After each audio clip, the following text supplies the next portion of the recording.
é uma ação humana, é o consumo humano que gera uma poluição? Nós temos uma história, né? Quem nos antecedeu aqui, em todas as faculdades, não só em Direito, tem essa história de mudar um pouco o país, de ir para frente, de fazer. Olá, eu sou Juliana Torres, advogada ambientalista e professora de Direito Ambiental. Tudo bom? Eu vim aqui te convidar a passar os próximos minutos aqui comigo. Eu vou te contar sobre balões, crime ambiental. E venho falar aqui com você que é delegado, você que tem um amigo que é delegado. Vem cá, vamos bater um papo sobre balões, sobre crime ambiental. Vamos lá? Seguinte, eu tenho certeza que você, delegado, já sabe o conteúdo do artigo 42 da Lei de Crimes Ambientais. Mas entender exatamente o conteúdo, poder realmente autuar algum indivíduo que esteja soltando, fabricando, transportando artefatos de um balão, é crime. Está lá no tipo penal. Mas será que apenas entender, compreender a dimensão desse crime, dali exatamente do tipo penal, que você pode, que você não pode colocar ali, é suficiente? Talvez não. E é isso que eu gostaria de falar com você. Eu sou mediadora judicial, como eu falei, também sou professora de direito, sou advogada e tenho sido consultada, infelizmente, por algumas pessoas que insistem em soltar balões. E às vezes, aquele boletim de ocorrência também não está corretamente tipificado e aí fica arquivado, dá essa sensação de impunidade. E para quem tem o dever aqui de garantir o equilíbrio ambiental, é importante que todos tenham a clara noção da dimensão desse crime, dos impactos culturais, dos impactos ambientais que essa atitude provoca. Então vamos lá, vamos começar a falar disso. Além de citar aqui, como eu já falei do artigo, eu queria voltar um pouquinho, né, no tempo, antes da Lei de Crimes Ambientais. Vamos um pouco lá para 88, entender a opção da Constituição Federal, lá no artigo 225, em promover o quê? O equilíbrio ambiental. A Constituição deixa muito clara: todos têm o direito ao meio ambiente ecologicamente equilibrado. E aí é todo o meio ambiente, né? Não é o ambiente de trabalho, é o ambiente cultural, é a floresta, é a fauna, é a flora, é a cidade, é a zona rural, é dentro do aeroporto, é fora do aeroporto, enfim. Qualquer ambiente, todos nós temos esse direito de viver equilibrados. Mas temos o dever também. Esse dever está lá compartilhado entre todos os cidadãos, junto com o poder público, com brasileiros, estrangeiros, turistas, enfim, todos. E nessa ordem constitucional, a gente não pode esquecer que há sim, né, esse equilíbrio, é um pedido de equilíbrio entre a cultura e ao meio ambiente, natureza, digamos assim. É necessário sopesar esses direitos, é necessário ainda ir um pouquinho atrás, né? Por que há uma possível disputa aí entre cultura e preservação ambiental? Quando a gente está falando de baloeiros, estamos falando de indivíduos que têm por prática, por cultura, né? Prática, às vezes, do avô que passou para o pai, que chegou até eles, a estarem sistematicamente nessa atividade. É um prazer que eles têm, não apenas na época junina, isso pode se estender ao longo do ano, e não está circunscrito necessariamente a um local, a uma classe social. É algo que difunde-se na nossa sociedade. Como eu lhe falei, às vezes o trabalho da polícia é muito bem feito, eles conseguem realmente parar, frear o transporte desse material, conseguem identificar as pessoas que estão indo ali correndo atrás de um balão. É um grupo, geralmente, né? Às vezes é uma pessoa, duas, daqui a pouco é mais uma e duas, e aí vão se juntando ali os diferentes grupos de baloeiros, alguns uniformizados, categorizados, né? Outros não. E todo esse trabalho, essa perseguição que há, né, da autoridade policial, às vezes ela pode resultar num trabalho infrutífero. Isso é replicado nas outras esferas, né? Então, há a comunicação do Ministério Público, isso às vezes vai reverter numa responsabilidade na esfera civil, numa responsabilidade na esfera administrativa. Mas, enfim, o que é importante, né, o que eu quero trabalhar aqui hoje nesse vídeo, é buscarmos a origem disso tudo. Então, ainda que haja uma ótima experiência e prática aí da autoridade policial, será que de fato nós estamos lidando com um tipo penal, estamos lidando ali com uma prática que a atuação policial vai ser suficiente, necessária para ela ser exterminada, né? Talvez, infelizmente, não. Assim como a própria atuação, né, do advogado, será que receber ali alguém que está prestes a iniciar ali um inquérito policial, que teve, às vezes, uma prisão em flagrante, será que aquilo é a atuação do advogado, nesse caso, ela é necessária, suficiente quando, bom, então evitou-se a prisão ou evitou-se o pagamento da multa, foi paga, não foi paga, houve parcelamento? Será que só isso é suficiente? E do ponto de vista de advogada aqui também, né, além de ser professora, eu vejo que não. Eu vejo que não é suficiente ir lá e pronto, não temos mais nada que pagar. É preciso avançar efetivamente no cumprimento da lei. Então, se a lei exige um equilíbrio ambiental hoje e futuramente, a lei exige que o advogado esteja ali para garantir esse equilíbrio. E como é que a gente garante esse equilíbrio? Como é que a gente garante que esse grupo não irá mais reincidir? Estamos diante da opção constitucional, lá no artigo 225, que fala que todos têm esse direito ao meio ambiente ecologicamente equilibrado e o dever de garantirmos isso para as presentes e futuras gerações. Então, é uma opção constitucional que não haja a possibilidade, o potencial de dano, aí, né, potencial, esse perigo iminente aí, de transportar no balão equipamentos ali, papel, todos os artefatos para esse balão ser solto. Isso vai gerar possivelmente um incêndio na floresta, na cidade, em cima de um hospital, de uma casa, de uma creche, enfim. O dano é inimaginável, a dimensão desse dano é incalculável.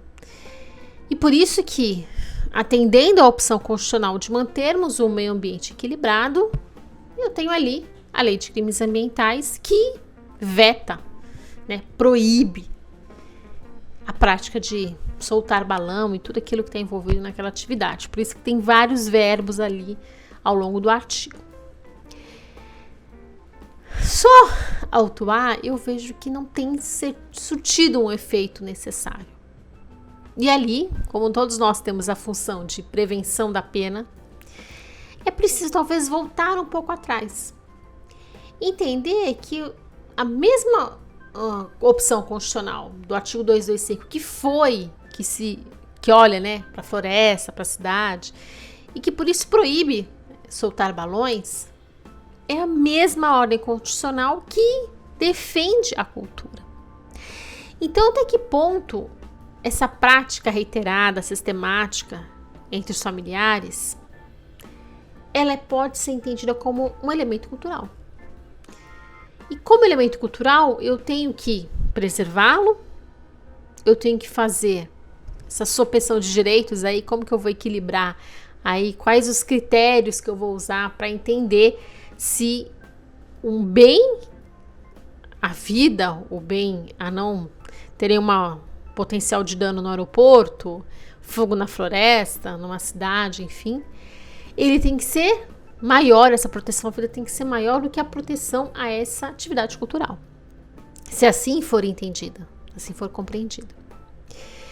Então, por isso, eu venho aqui apresentar essa sugestão para os delegados do Brasil que se depararem, né, a autoridade policial, todo o sistema envolvido, todas as pessoas que trabalham, estejam aí, cada uma na sua função, para que vocês possam perceber, para a gente possa dialogar aqui em uma saída efetiva. O que será que de fato vai contribuir para que esse número desse crime, a prática desse crime, né, que a gente pode encontrar aí, fazendo uma pesquisa estatística nos boletins de ocorrência, o que de fato isso pode diminuir. E aí, um dos trabalhos, ao lado de entender o que é uma prática cultural, conversar com as pessoas, né? Então aí é um convite para que esse delegado vá a campo, para que esse delegado compreenda dentro do possível, seja pela internet, seja o acesso a esses grupos, seja o acesso a pessoas que possam intermediar ou mediar, né? Uma conversa, que possam entender quem são essas pessoas, onde que elas estão, por que elas se reúnem para isso, por que há praticamente uma torcida organizada em torno disso. Afinal, são pessoas que têm o seu uniforme, né, que têm muito orgulho de ser baloeiro, que estão constantemente com isso. Quem são esses baloeiros? Quais os comerciantes que abastecem, né, toda essa prática esportiva, cultural, como vocês quiserem, como cada um consegue e gosta de definir. Qual é o real interesse desses comerciantes? Quanto em reais isso movimenta aí na sua cidade, aí no seu local de trabalho, né, na sua área de trabalho? Ou até mesmo quanto que isso movimenta no estado, quanto que isso movimenta no Brasil, como que isso se movimenta fora do Brasil?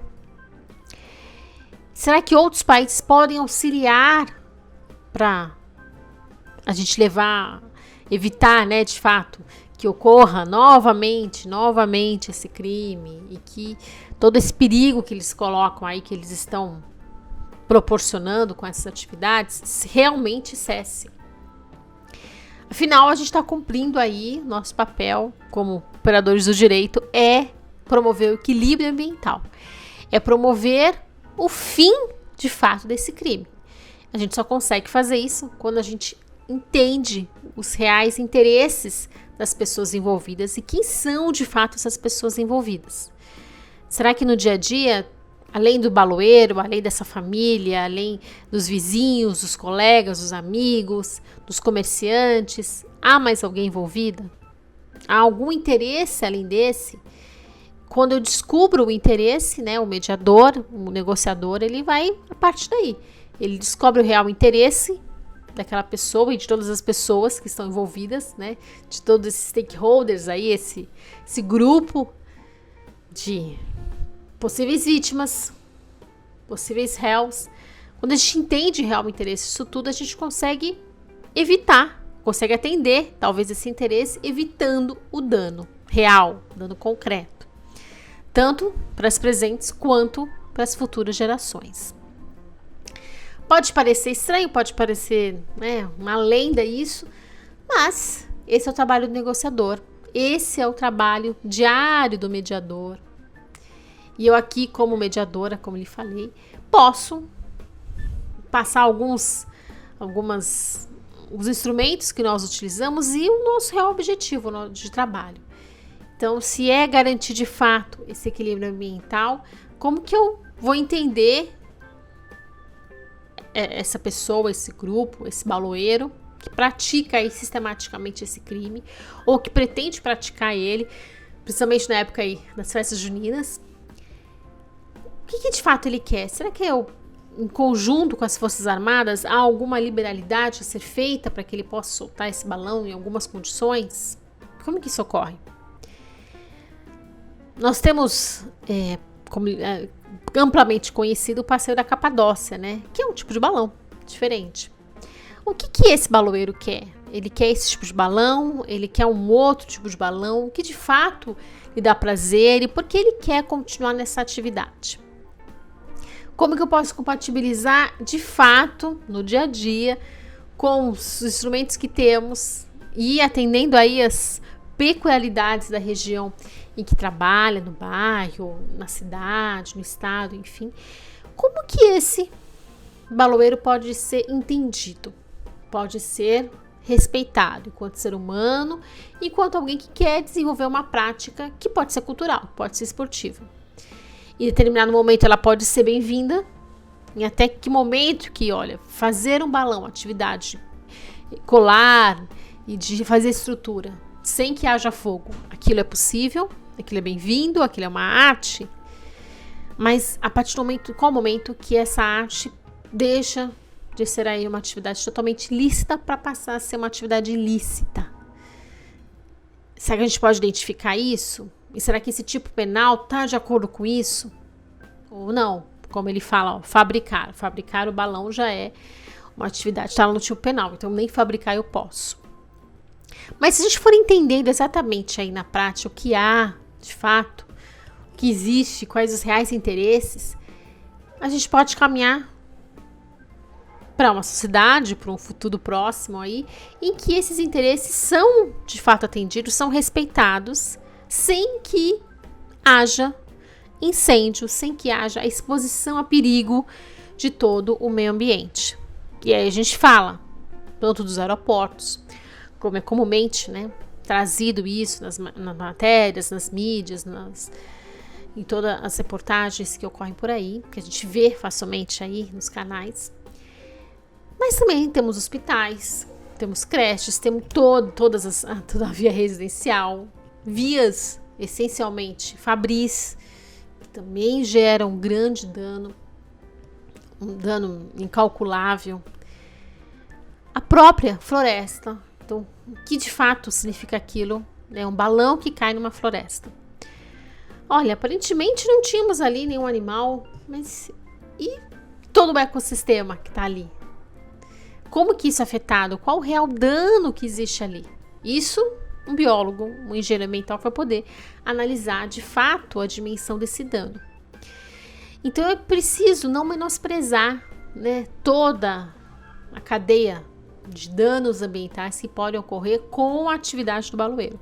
Da mesma maneira que não é possível menosprezar esse interesse e talvez uma prática cultural em algum elemento ali daquelas pessoas que se reúnem.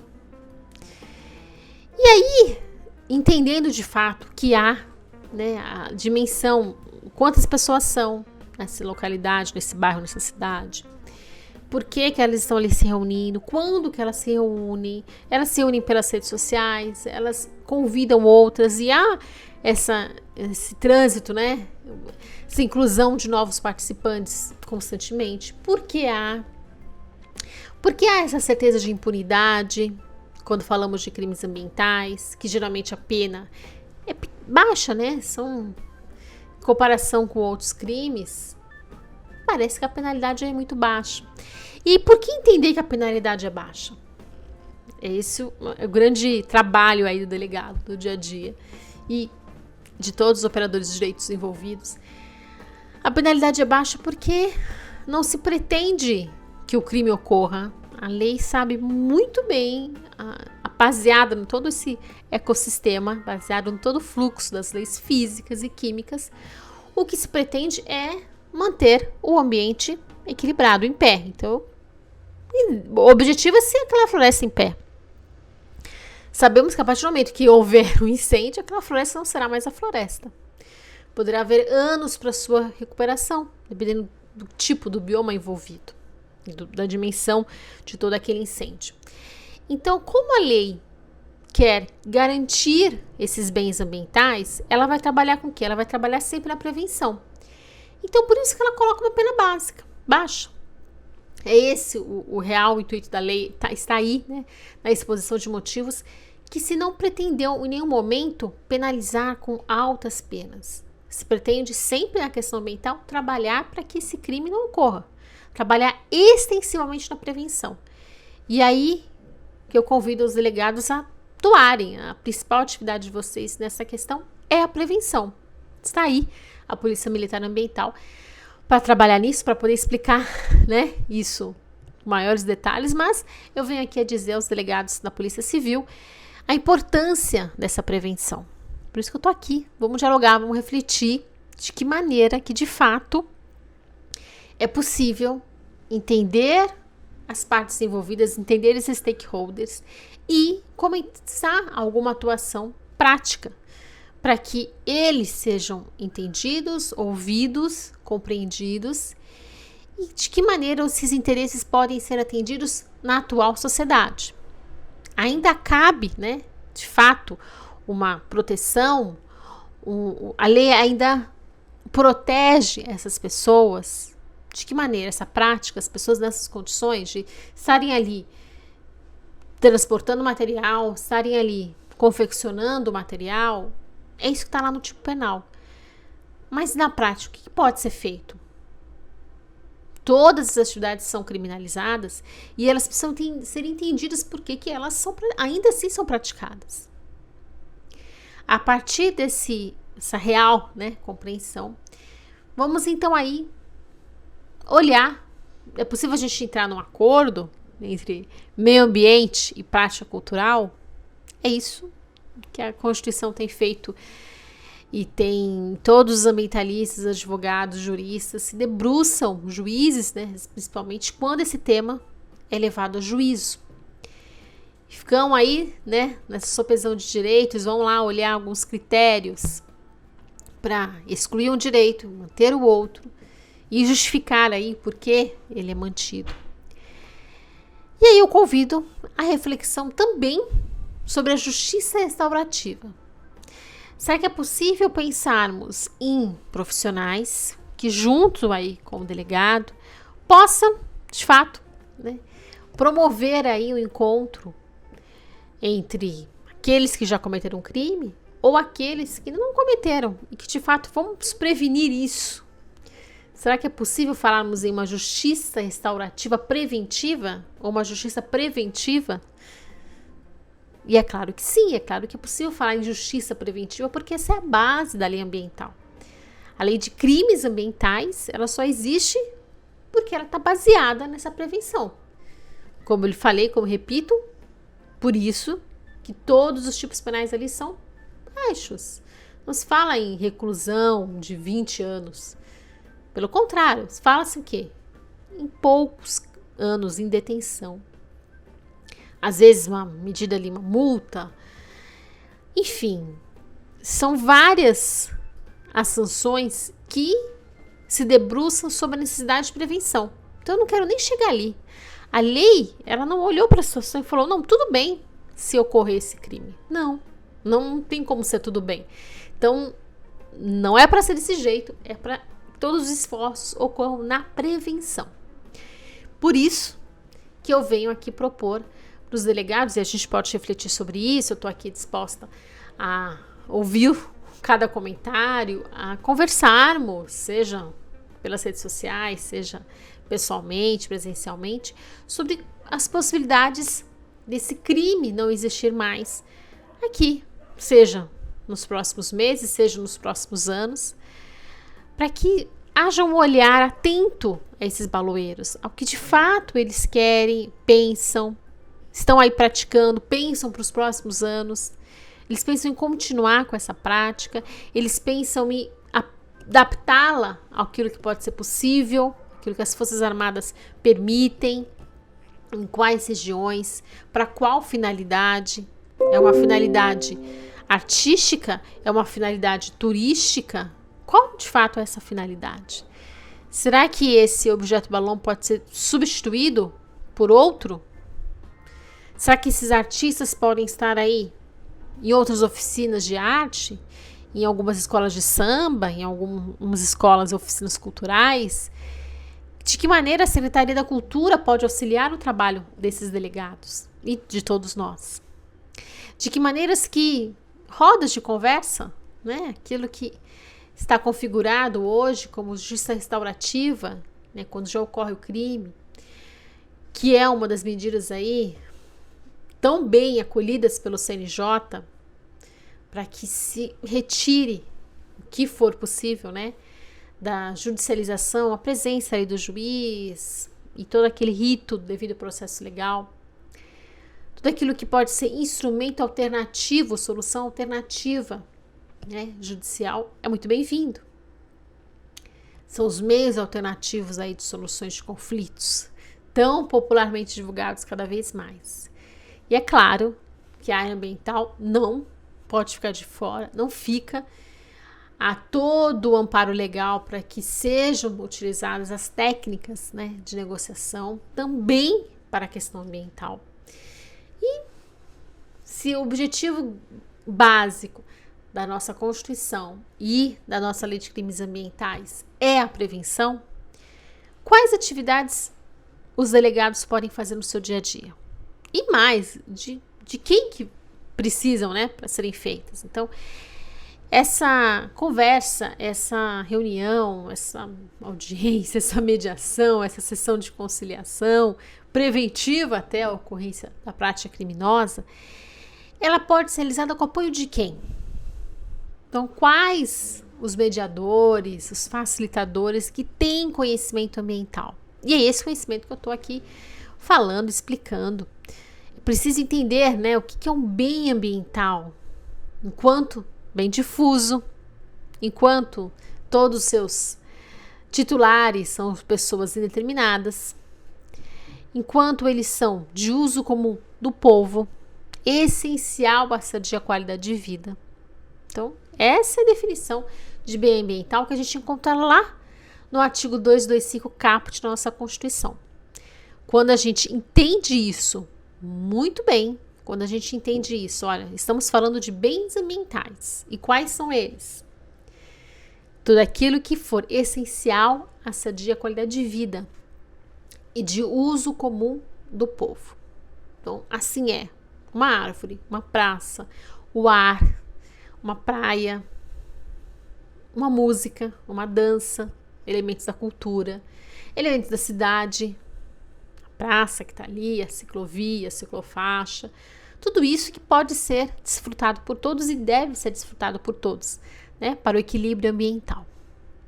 E é por essa razão, por essa preservação de bens ambientais, que o direito dispõe aí de mecanismos de tutela coletiva, dentre os quais todos os mecanismos de mediação, conciliação, arbitragem, justiça restaurativa, para que esse dano ambiental seja evitado. Então, se é possível fazermos aí algumas sessões preventivas à ocorrência do dano com o auxílio de um mediador, de um negociador, que vai trazer, se for numa roda, né, da justiça restaurativa, baseada lá na tradição cultural indígena. Então, o que é isso? Nada mais é do que estar presentes ali. Nesse caso, nós estamos conversando. As pessoas que praticam reiteradamente o crime de balão, né, de soltar balão, fabricar, enfim, podem ser pessoas que já estejam sendo condenadas ou ainda não, que têm alguma aderência por essa prática, algum envolvimento, algum gosto, né, pessoal, defesa dessas práticas. Elas estarão numa sala, no ambiente virtual, juntamente com quem? Com o mediador. E juntamente com outras pessoas aí que vão representar a defesa ambiental. Esse mediador, ele precisa ter conhecimento, como eu acabei de falar, dos temas básicos de bem ambiental. Então, ele precisa ter conhecimento do artigo 225, o que é um direito difuso, o que é um bem ambiental, por que a sua proteção é diferenciada em relação aos demais bens privados, bens patrimoniais. Como que isso ocorre na prática, qual a relevância disso tudo, quais os impactos que um crime ambiental gera na atualidade e gera no futuro. Isso é diferente, às vezes, de um crime essencialmente patrimonial de uma única pessoa. Então, entendendo as diferenças, né, os diferentes conjuntos de indivíduos, diferentes atuações, impactos positivos e negativos do bem ambiental, esse mediador vai ter ali possibilidade, seja um mediador, seja um facilitador, seja um conciliador, ele vai ter possibilidade de utilizar todas as técnicas de negociação para entender como que será possível uma sessão entre todos, né? Uma audiência ali entre todos. E aí essa audiência pode ocorrer por 1 hora, por 2. As partes ali vão estar ali voluntariamente. Isso, ao final, pode ser um termo reduzido, né? Pode ser um termo reduzido e levado a juízo. Ou, não necessariamente, pode ser um acordo de cavalheiros ali entre as pessoas. O que isso pode resultar? As partes ali vão construir junto com o mediador. Então, não há uma imposição como há de um juiz. E que ele pode levar como ele falei, 1 hora, 2 horas. Talvez, ao final desse tempo, as partes mal se falam, não se entendem. E aí vão ser convidadas a retornar outro dia. Isso pode perdurar aí por 1 mês, por 2 meses. Mas o resultado que já tem ocorrido no Brasil, em outras áreas, inclusive, é muito satisfatório. As pessoas conseguem de fato dialogarem e conseguem evitar o dano e manter essa constância. A gente vê isso facilmente na área da família, quando tinha ali uma separação de um casal que não se falava, vários casos de violência doméstica envolvidos, às vezes aqueles filhos que não eram atendidos, né, com pensão, mas depois de alguma audiência, às vezes magicamente, mas a gente sabe que não tem mágica nenhuma, tem técnica de trabalho desses mediadores. Depois de um encontro, às vezes de 2, ou dependente da técnica aplicada, se envolve constelação sistêmica ou não, sabemos que de fato essas pessoas conseguem chegar a uma situação equilibrada, ao pagamento de pensão, ao fim da violência. Conseguem falar, dialogar, conseguem estabelecer uma amizade. Há diferentes casos disso, não só no Brasil, como em muitos outros países. E por tudo isso, na área ambiental, onde há conflitos, onde há pessoas, também é muito bem-vindo, muito bem-vinda, né, essa prática. Está aqui a minha reflexão de hoje para os delegados. De que modo que vocês podem irem aí a campo e evitarem os danos ambientais, evitarem especialmente esse crime de fabricar, transportar balão, os artefatos, etc., previsto aí na Lei de Crimes Ambientais. Bom, eu vou ficando por aqui. Se vocês quiserem e precisarem entenderem mais alguns temas relacionados a alguns pontos específicos da lei, eu estou aqui como professora de Direito Ambiental para esclarecer. Há diversos outros vídeos no meu canal, nas minhas redes, que outros temas também são explicados, debatidos, enfim. Eu espero que você tenha gostado e espero mais ainda do seu comentário, da sua atitude, da sua prática, e permaneço aqui à disposição para a gente implementar talvez novas maneiras de se trabalhar aí no seu bairro, na sua cidade. Combinado? Até o próximo vídeo.